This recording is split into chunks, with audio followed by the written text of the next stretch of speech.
Good morning. Happy Monday. Monday is card pull day here. My name is Tammy, your leadership and communication skills coach. And on Mondays, we pull a card from the deck, Live with the Courage to be Curious. Now, last year I used the deck Lead, and this year we're using the deck Live. And so I'm just going to shuffle here for a while and see which card shows up.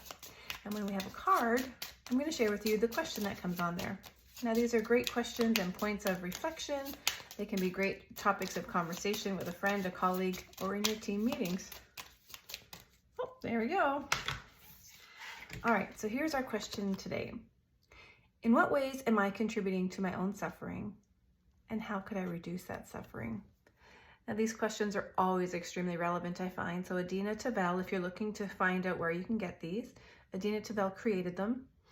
And she's done a great job at curating these questions because they're so important, but so relevant. Every time I pull one, I'm like, yeah, I could definitely come up with a situation and a story around this.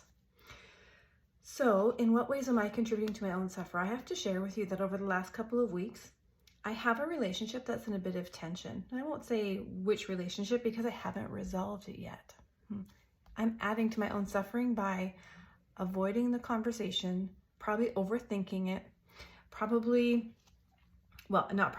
am making up my own stories about what the interactions mean based on the types of words used and the type of space used and distance and time and all those things. I'm starting to make up stories in my mind, which I don't typically do. So this is a relationship of importance that I need to have a conversation with. So that's how I can reduce that suffering, is put that relationship as a priority and have the darn conversation I need to have with them to see if my stories are even on the right path.